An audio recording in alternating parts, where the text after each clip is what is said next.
Oke baik, perkenalkan nama saya Franciscus Kristianarti dari 12 MIPA 4 nomor absen 9. Jadi pada kesempatan kali ini saya akan membahas atau mempresentasikan materi dari KD 3.2, yaitu mengevaluasi praktik perlindungan dan penegakan hukum untuk menjamin keadilan dan kedamaian. Yang pertama, hakikat perlindungan dan penegakan hukum. Perlindungan dan penegakan hukum pada hakikatnya merupakan usaha yang dilakukan agar hukum dapat berjalan sebagaimana mestinya. Bayangkan apa yang akan terjadi jika di negara tidak ada aturan, di sekolah tidak ada tata tertib, dan di lingkungan masyarakat tidak ada norma-norma sosial yang berkembang. Selanjutnya, saya akan menguraikan konsep perlindungan dan penegakan hukum. Perlindungan hukum adalah segala upaya yang dilakukan penegak hukum untuk melindungi hak-hak dari subjek hukum agar hak-hak tersebut tidak dilanggar, di mana penegakan hukum ini dijalankan sebagai upaya untuk menjalankan ketentuan hukum yang berlaku.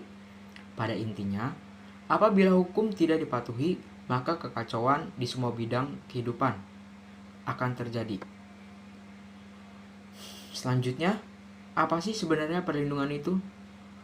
Perlindungan sendiri adalah upaya yang ditujukan untuk memberi rasa aman kepada korban oleh penegak hukum.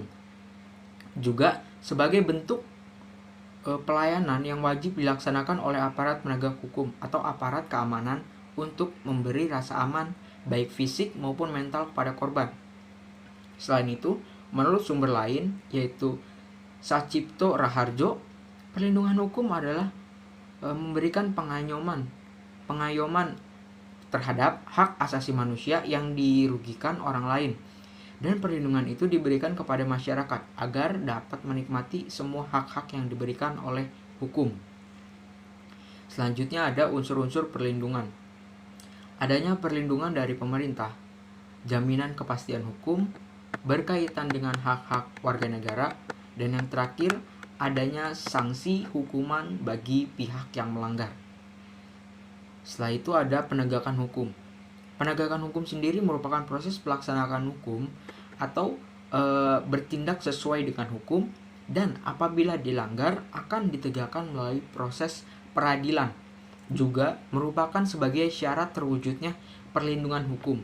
Dan menurut sumber lain yaitu Wikipedia, penegakan hukum adalah sistem yang di dalamnya terdapat anggota pemerintah yang bertindak secara terorganisir untuk menegakkan hukum dengan cara menemukan, menghalangi, memulihkan, atau menghukum orang-orang yang melanggar undang-undang dan norma hukum yang mengatur masyarakat tempat anggota penegakan hukum tersebut berada.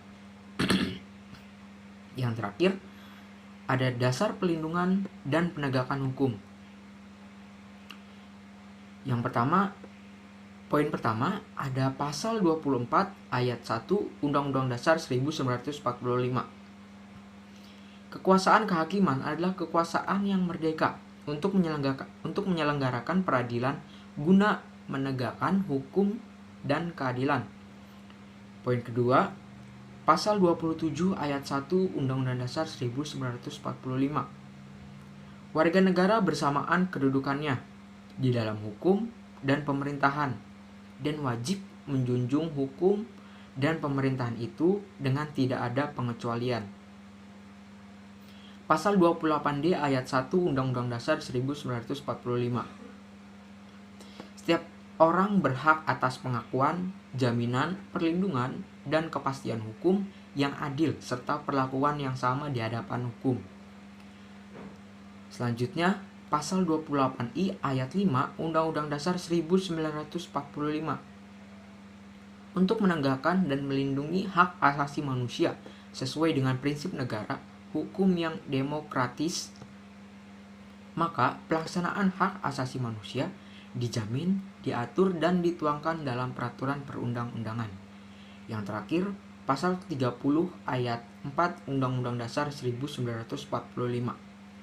Kepolisian Negara Republik Indonesia sebagai alat negara yang menjaga keamanan dan ketertiban masyarakat bertugas melindungi, mengayomi, melayani masyarakat, serta menegakkan hukum.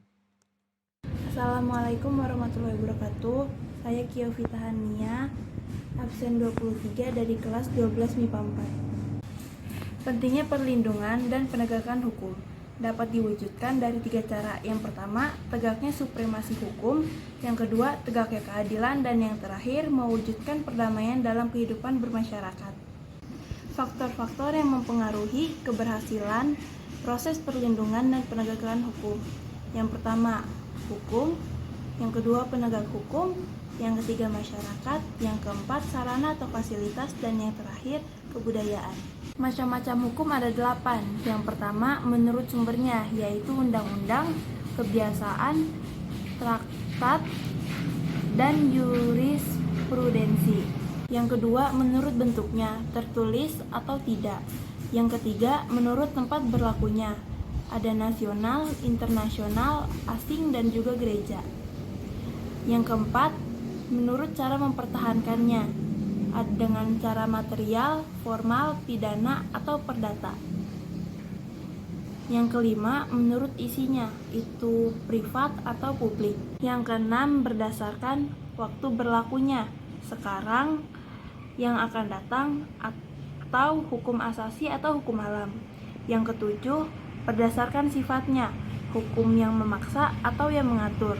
Yang terakhir, berdasarkan wujudnya, hukum objektif atau subjektif. Sekian dari saya. Wassalamualaikum warahmatullahi wabarakatuh.